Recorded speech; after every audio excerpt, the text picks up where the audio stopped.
Action!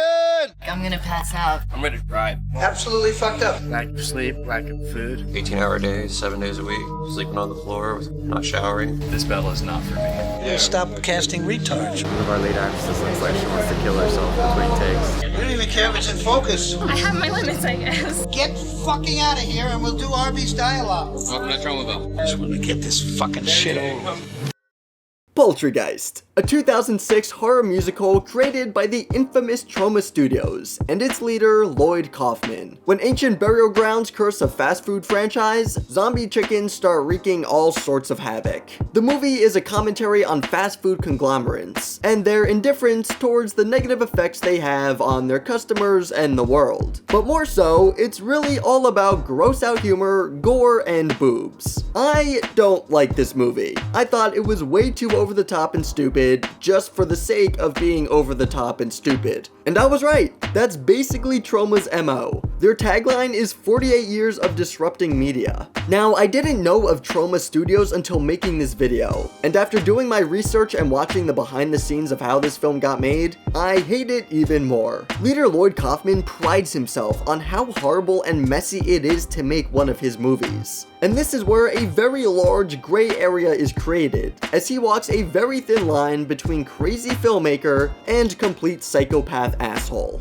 I'll let you make up your own mind as I go through the video and give you the behind the scenes details. But fair warning, none of the facts I'm gonna present are fun. They all suck. For starters, basically no one got paid. Not the actors, not the crew members, nobody. Lloyd invited fans from around the world to come work for free, and they did. So the sets, props, effects, costumes, etc. were all created by an unpaid crew. The film was shot in Buffalo, New York, meaning everyone had to move there for the duration of filming. And since money was very clearly an obstacle, Lloyd rented a deserted church for all 70 cast and crew members to live and work in. No beds and only one cold shower. Lloyd had 3 hilariously ironic rules of production: safety to humans, safety to people's property, and make a good movie. Keep those in mind as we move forward. With that set up, let's dive into Poultrygeist, Night of the Chicken Dead. The movie starts with 2 teens getting it on in a graveyard, giving us our first pair of boobs just a minute 50 seconds into the movie. That still doesn't beat the record set by Thanksgiving 3 though, that has breasts approximately 0 seconds into the movie. The 2 teens are Arby and Wendy, and that's no coincidence. Every single character in this movie is named after a fast food franchise. Wendy is played by Kate Graham, and Arby is played by Jason Yashenin. Aside from a few small roles, neither actor has done much since, and there's little to no public information on where they are now. Arby and Wendy's sexy times are interrupted by a creeper doing something that I can most definitely not show on YouTube, which will be a common theme throughout this video. Arby and Wendy flee, and the creepy man is killed by zombies. Cue a time jump, as now the burial ground has been replaced with an American chicken bunker fast food restaurant. Protesters have gathered with all sorts of fun signs to express their abhor towards the fast food conglomerate. Arby runs into Wendy at the protest and learns she is now dating a girl named Mickey. Arby and Wendy separated after their graveyard smash, as Wendy went away to college. Arby isn't too happy about this development, as he expected the 2 of them to pick up where they left off. To express his discontent for the situation, he breaks out into song. With these hairy balls, I know that she will never play. Despite Wendy, Arby gets a job at the restaurant. We meet the rest of the workers, which include Denny, Paco Bell, Carl Jr., and Hummus, a walking stereotype. I swear sometimes I get so angry I just want to explode! Denny is played by Joshua Altude, one of 2 people who walked off set. I think a lot of things that goes on with Troma outside of actual shooting. Unprofessional. He was convinced to come back when Lloyd gave him a whopping $300 to finish shooting. That gives you an idea of how little everyone was paid. The restaurant scenes were shot in an abandoned McDonald's in the slums of Buffalo. The place was pretty run down, which led to heaps of issues. When it would rain, the basement would flood and water would leak in through the roof, which would then come in contact with a box that provided all the set's electricity. One day they had people bailing water off the roof in an attempt to stop the leaking. They also immediately had an issue with the fryers, which started leaking and flooding the floor in the kitchen. Customers start coming into the restaurant, including a cameo by alumni Ron Jeremy and Troma acting veteran Joe Flyshaker, who plays Jared from Subway. Jared consumes a possessed egg, which leads to him blowing up the bathroom and himself. Wendy goes to confront Arby about his working at the restaurant, but the only thing on Arby's mind is fun times between him, Wendy, and Mickey. This is the only restaurant scene not shot in the abandoned McDonald's. The reason for this is because the rental agreement for the restaurant said absolutely no nudity, so a small set built in the church was used instead. And just for good measure, Lloyd Kaufman made sure to get a picture of the scene on his digital camera. Thank you very much. Thank you. Perfectly normal behavior. Fantasy aside, Wendy still can't see herself getting back together with Arby. How can I ever love someone who wants me to eat cock? Fair point. Arby cleans up the mess left by Jared, which kicks off another song and fantasy sequence. But this time, I think both Arby and Wendy are imagining this at the same time. It's not really important. What is important is the behind the scenes of this sequence, which is where things start to get really not good. First of all, we see a great example of one of the big rules, safety to humans, as one of the extras' hands catches on fire. First guy's on fire. Cut.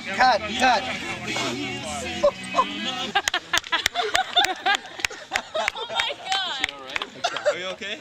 What is that? Are you alright? And then comes the more sexual part of the scene, which leads to uncomfortable actors, something that will not be an isolated incident. In this case, actress Alison Sereboff started getting reasonably irritated when Lloyd Kaufman kept asking for more from her, including having her pretending to orgasm. One of our lead actresses looks like she wants to kill herself between takes, and we're a little worried about her. Now, this is where I think the gray area of Troma really comes in. The expectations of Troma versus the expectations of the cast and crew. Troma claims they are unabashedly upfront about what they want before the process starts, which seems to be true on the surface. During the audition process, the actors were naked and were told there will be lots of nudity required. That's fine. But when you start piling on more and putting it under the umbrella of you agreed to this because you agreed to be nude, it starts to become exploitation. Imagine filming a scene where you are supposed to be naked.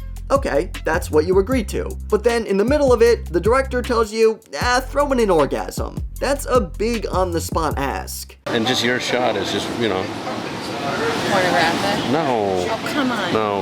Orgasm, Allison. Have a good orgasm. Now, I don't know exactly what everyone was told, so I don't have an absolute answer. But as you will see, both cast and crew have at least some members that were clearly unprepared for what was coming. Take this interview, for example. I think, I didn't know what I was getting into. No one talked to you about the way Troma was before you came to work on a set?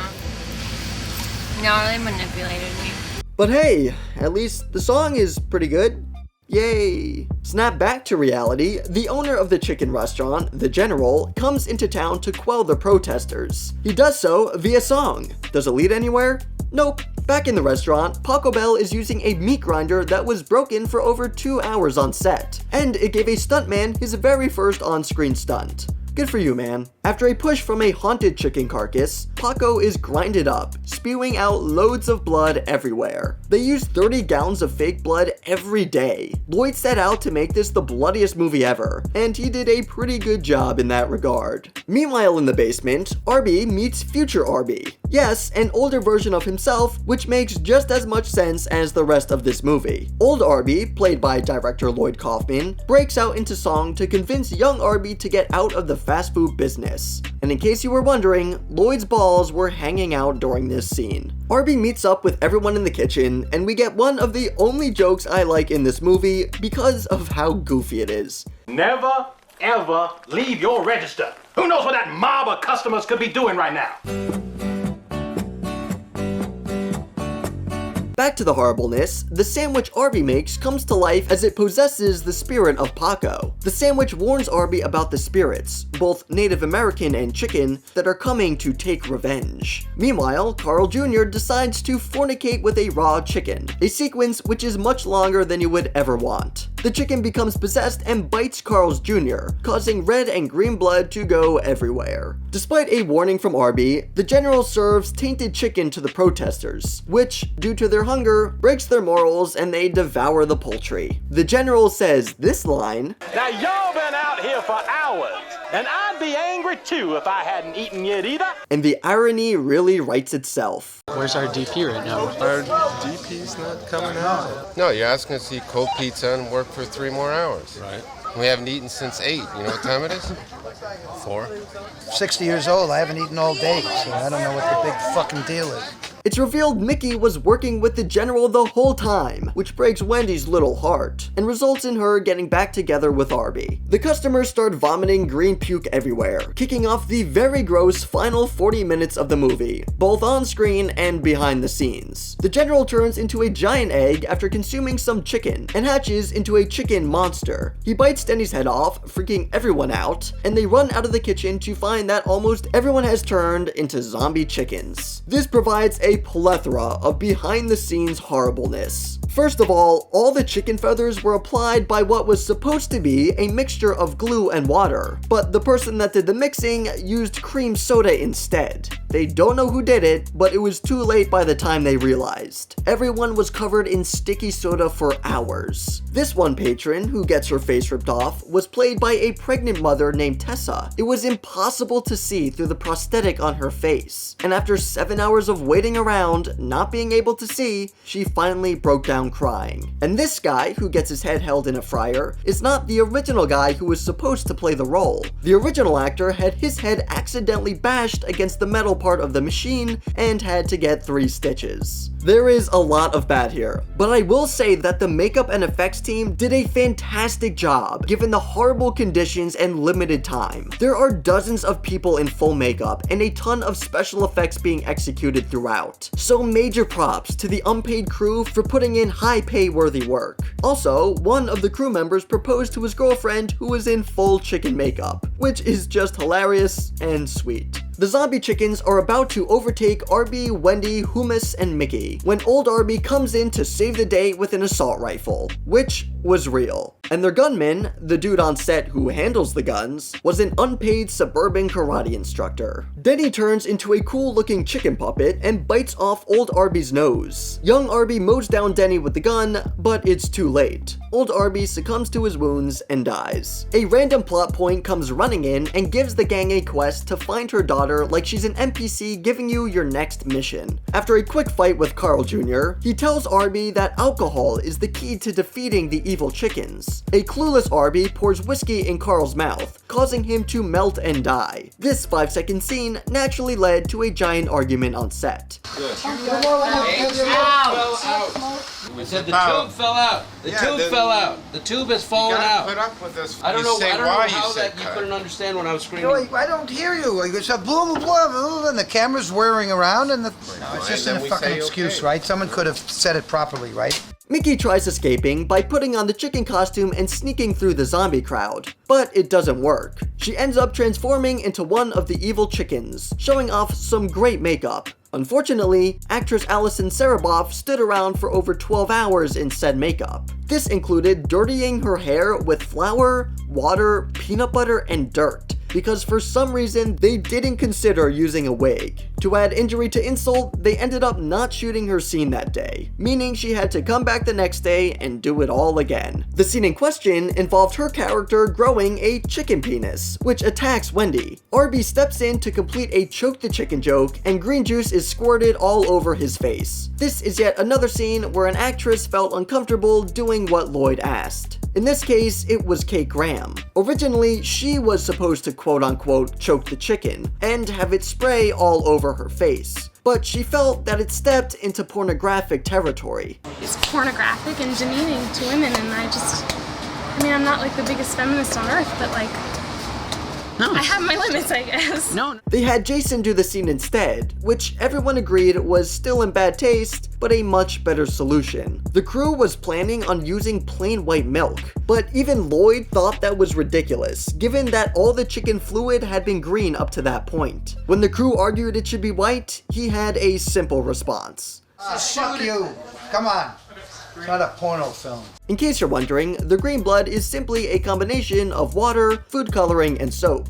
To help Arby fight the demon chickens, Hummus takes some meat steroids which blows her up and pops out her eyeballs. Don't worry though, she's somehow still alive and that entire sequence was meaningless. Meanwhile, Arby and Wendy bump into a keg of beer, providing another rare instance of this movie eliciting a laugh from me. And it's all because of Jason Yashenin's delivery. Arby, look.